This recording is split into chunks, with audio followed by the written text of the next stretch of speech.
Good morning. It is my pleasure to call this meeting of the Texas Commission on Environmental Quality to order. Today is Wednesday, July 14th, 2021. The time is 9:30 a.m. And with us today are Commissioners Emily Lindley and Bobby Janeka and our General Counsel, Mary Smith. I'm John Neerman. This is a hybrid meeting, meaning that most of the participants are joining us virtually, and three of us are staring at an empty room. Which is strange enough, but we do appreciate your patience with any technical issues that we may encounter. I'd like to remind folks to keep their phones on mute when they're not speaking. I'd also like to remind anyone who is here only to listen that they can do that online, and the link is available on the agenda notice. For each item where argument or discussion is allowed, we will inform speakers of their time limits.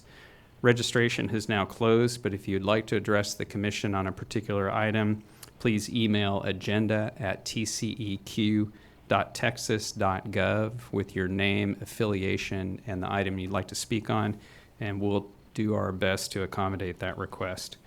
For those making presentations, please wait to begin your presentation until I or our General Counsel have asked you to begin speaking, and make sure you double check to make sure that your line is unmuted before you do so. With that, I'd like to thank everyone for being present. And Ms. Smith, I'll ask you to call the first item. Item number 1 is the consideration for adoption of the renewal with amendments of TPDES General Permit Number TXR 050000. The Executive Director's staff is here to present the item. Good morning. Good morning. Can you hear me? Loud and clear, thank you. Great. Well, good morning, Commissioners, General Counsel, and Public Interest Counsel. On behalf of the Executive Director, I am Rebecca Villalba with the Water Quality Division. With me today are Earl Watts, Director of the Office of Water, Hannah Nielsen with the Water Quality Division, and Michael Parr with the Environmental Law Division. Staff are here today to request adoption of the renewal with changes to Texas Pollutant Discharge Elimination System General Permit Number TXR 050,000, otherwise known as the Multi-Sector General Permit, or MSGP. This general permit authorizes discharges of stormwater and certain types of non-stormwater into surface waters in the state from industrial activities grouped into 30 similar sectors based on standard industrial classification codes and industrial activity codes. The existing MSGP expires on August 14, 2021. The draft permit was approved by EPA on August 20th of 2020. Notice of the proposed MSGP and public hearing were published in the December 11, 2020 issue of the Texas Register and in 8 newspapers throughout Texas, with the last one occurring on December 15, 2020. The public hearing was held on January 11, 2021, and the public comment period ended on January 14, 2021. Staff received comments during the public comment period and revised the general permit and fact sheet in response to those comments. Revisions made to the proposed MSGP were approved by EPA on May 27, 2021. In conclusion, staff respectfully recommends adoption of this general permit and the Executive Director's response to comments. Staff also requests permission to make non-substantive revisions to comply with the Texas Register requirements. Thank you, and we're available to answer any questions. Thank you, Ms. Villalba. I have none. Colleagues, any questions? Commissioner Lindley? No questions right now. Commissioner Janeka? No, thanks. Ms. Smith, is there anyone signed in to speak? No. And Mr. McWhirter, are you with us this morning? I am here, Chairman. Good morning. Good morning. OPIC recommends adoption of the renewal and amendment of the Stormwater Multi-Sector General Permit as presented by the Executive Director. Thank you. Colleagues, we had quite a bit of stakeholder involvement as well as public comment on this renewal. I think staff landed in the right place on the various issues that were in play. The one that stands out in my mind, I think the most important one, is the control of plastics, and the renewal expressly requires implementation of best management practices with the aim to eliminate discharges of plastics in stormwater, and that's consistent with agency policy as well as EPA's 2021 multi-sector general permit. I also appreciate staff working with entities to provide a reasonable opportunity to transition to these BMPs, to put those in place. That's certainly a practical approach. I think it's probably required legally. So I'm inclined to adopt the renewal and ready to hear your thoughts. Commissioner Lindley. A lot of your comments are in line with what I had planned on saying, so I won't say much. I do appreciate all the comments that were made on this. I have no idea if this is comparatively a lot or not, but it seems like a lot of comments on a general permit. And I do agree that I think there are a few things that ED staff will just need to work on when it comes to implementation of this. And, you know, that's not what's before us today. It's the adoption or not of the permit. But I do think there needs to be probably a little bit of clarification provided to those regulated entities, whether it's in the form of working with them, meeting with them, or even a guidance document. I'm not sure what would be most appropriate, but I would encourage them to explore what's going to be most helpful. And then I think the most difficult thing will be ensuring consistency between the regions. That's always difficult to do, but on the plastics topic that you mentioned, I think that will be challenging, and so I know they will work on that, but I would definitely encourage them that every region's going to need to be acting in agreement on the implementation. So I'll stop there, but I'm in agreement that we should adopt the renewal, what's in front of us today. Thank you, Commissioner Lindley. Commissioner Janeka. I'm in full agreement as well. I believe the sensitive point around the discharge standard for those production plastics, I think that reflects an ongoing issue that the legislature is well aware of it all as well. And I think that this is the appropriate position for our agency to land in this permit and in our rules, because it provides, I believe, the executive director a sound foundation upon which to enforce on any violations. But we, as always, retain the discretion we need if flexibility is appropriate. And I think a lot of the comments recognized exactly those potentials for the devil's in the details, where there's having a zero or very low standard creates some enforcement questions, but I'm not too concerned about executive director staff taking that issue well in hand as they look forward to implementation of this standard. I think we're ready for a motion. I would move that we adopt the renewal with amendments of Texas Pollutant Discharge Elimination System Permit, General Permit number TXR 050000, and the ED's response to comments. I second the motion. The motion has been made and seconded. All those in favor say aye. Aye. Aye. The motion carries. Ms. Smith, please call the next item. The next items are 2 through 27, our enforcement docket. The executive director's staff is here to present these matters. Good morning. Good morning, Chairman, Commissioners, General Counsel, and Public Interest Counsel. For the record, my name is Melissa Cordell of the Enforcement Division, and with me today is Susan Jablonski of the Enforcement Division and Charmaine Backens of the Litigation Division, representing the Executive Director. Pending before you items 2 through 27. The total assessed administrative penalties are $685,161, with $98,268 deferred, $147,875 applied toward supplemental environmental projects, and $439,018 to the general revenue. We respectfully request approval of these items and are available to answer any questions you may have. Thank you, Ms. Cordell. I have none. Commissioner Lindley, any questions? No questions, thanks. Commissioner Janeka? None. Thank you. Ms. Smith, do we have anybody signed in wishing to speak? No, on items 8 and 19, we have individuals signed in who indicated that they are available for questions, but nobody signed in asking to speak. Thank you. Mr. McWhorter, what are your thoughts? Good morning. The only item for which I have a little concern is item 9, and my concern is, given all the materials in the backup, supporting allegations that there was an absence of management practices associated with the incidents related to this, the violations alleged in this item.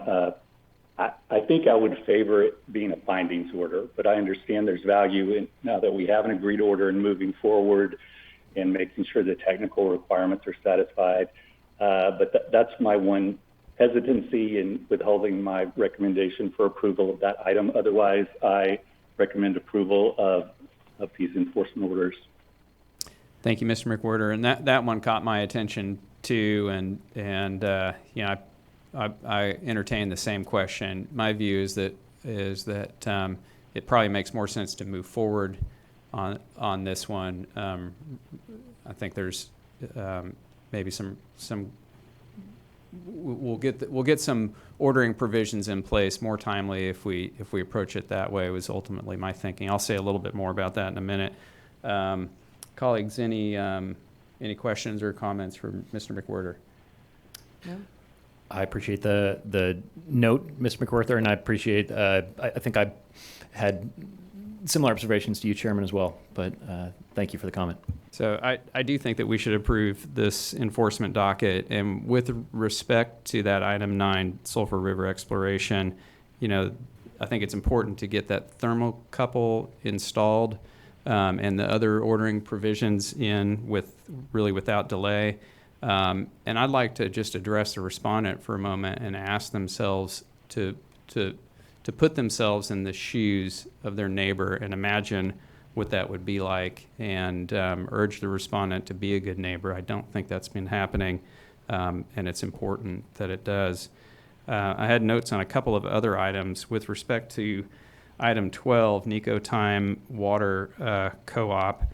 I don't have any issue with the proposed order, but I am concerned about the well-being of the people that are being served by this system. It seems to me that the facts before us may amount to abandonment and justify a temporary manager. So I'd like to urge staff to consider that and look at it if they're not already doing so, which I imagine they probably are already doing that. As for item 25, I'm concerned on that item. I think that's the Sandra West item that our administrative enforcement efforts may not be working. This is another attempt to bring that system into compliance. And my suggestion or thought for staff is that if Ms. West does not swiftly get on a path, a credible path towards compliance, that any further violations should be referred to the Attorney General's office with a suggestion to that office that they consider shutting this system down. So those are my thoughts on the enforcement docket. Commissioner Lindley, anything else? I don't have any questions or comments, but those three that you pointed out, I think those were great comments on those three. I'll just leave it at that. Yeah. Thank you, Commissioner Janeka. I likewise, I think I'm in agreement across the board on your comments. I'll add on one more thought that I had about item 9, which again met to some degree with right in the middle with Mr. McWhorter's comments on it as well. I was encouraged to see in the investigation report that was filed as additional backup that within just a couple of days of being notified of some leaks, some issues at a tank, when our investigators returned for a subsequent complaint and odor investigation, the repairs were being made immediately, and that was something that I was really encouraged to see, and so that gave weighed very heavily in my mind in favor of giving this regulated entity the appropriate space to move through the order right now, and I'm going to watch it closely moving forward. Appreciate that. I think we're ready for a motion. I move that we adopt items 2 through 27 as recommended today by the Executive Director. A second. The motion has been made and seconded. All those in favor say aye. Aye. The motion carries. Ms. Smith, please call the next item. Item number 28 is the consideration for publication of and hearing on proposed amendments to 30 Texas Administrative Code, Chapter 335, Industrial Solid Waste and Municipal Hazardous Waste. The Executive Director's staff is here to present. Good morning. Good morning, Commissioners, General Counsel, and Public Interest Counsel. On behalf of the Executive Director, I am Dorita Sepulvedo with the Waste Permits Division. With me is Diane Goff with the Environmental Law Division. The proposed rulemaking would amend Chapter 335, Industrial Solid Waste and Municipal Hazardous Waste. to revise state industrial solid waste and hazardous waste management regulations to maintain equivalency with Resource Conservation and Recovery Act revisions promulgated by the United States Environmental Protection Agency, and to formalize the foundry sands exclusion. A virtual public hearing will be offered on this proposal August 23rd, 2021. Staff respectfully recommends approval to propose the publication of and hearing on Chapter 335 Industrial Solid Waste and Municipal Hazardous Waste. Staff also respectfully requests permission to make non-substantive revisions to comply with Texas Register requirements. Thank you. We are available to answer any questions. Thank you, Ms. Sepulveda. I have none. Commissioner Lindley, any questions? No questions. Commissioner Janeka? None. Ms. Smith, is there anyone signed in? No one is signed in. And Mr. McWhorter, what do you think? OPIC recommends approval for publication of and hearing on the proposed amendments to the Commission's Chapter 335 rules as presented by the Executive Director. Thank you. And colleagues, as we heard, this rulemaking package is really to keep us current with EPA's RCRA regulations so we can maintain delegated authority for that program. And I don't see any reason why we shouldn't put this out for public comment at this point. Anything else? Additional thoughts? No, I have a motion okay. I move that we approve the publication of and hearing on the proposed amendments to 30 TAC Chapter 335 Industrial Solid Waste and Municipal Hazardous Waste as recommended by the Executive Director. I second the motion. The motion has been made and seconded. All those in favor say aye. Aye. The motion carries. Ms. Smith, please call the next item. Item 29 is the consideration of the publication of and hearing on amendments to 30 Texas Administrative Code, Chapter 332 regarding composting. The Executive Director's staff is here to present. Good morning. Good morning, Commissioners, General Counsel, and Public Interest Counsel. On behalf of the Executive Director, I am Adam Schnurger with the Waste Permits Division. With me is Ian Gretsch with the Environmental Law Division and Jarita Sepulveda with the Waste Permits Division. The proposed rulemaking would clarify and update existing notice language, add existing language that applies to composting, and make substantive and non-substantive revisions to bring the chapter more up to date with agency and program standards. A virtual public hearing will be offered on this proposal on August 23rd, 2021 at 2 p.m. Staff respectfully recommends approval to propose the publication of and hearing on Chapter 332 composting. Staff also respectfully requests permission to make non-substantive revisions to comply with the Texas Register requirements. Thank you. We are available to answer any questions. Thank you, Mr. Schnurger. I have none. Commissioner Lindley, any questions? No questions. Commissioner Janeka?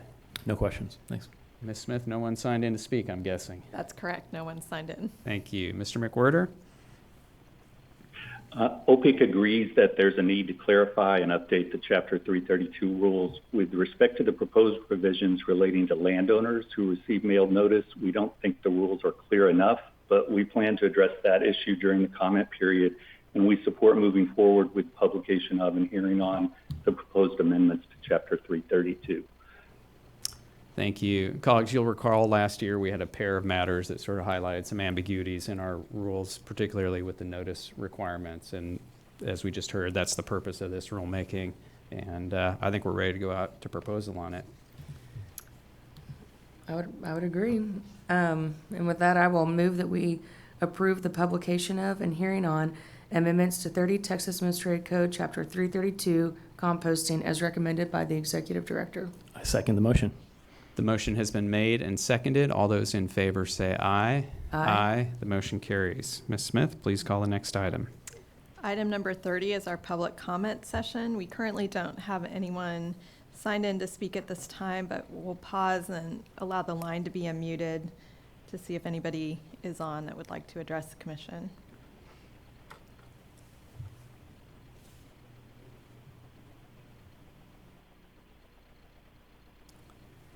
Hearing none. So we've got, hearing none, we'll move to items 31 through 34. These items are for closed session, but the commission will not meet in closed session today. With that, the time is 9:50 and we are adjourned. Colleagues,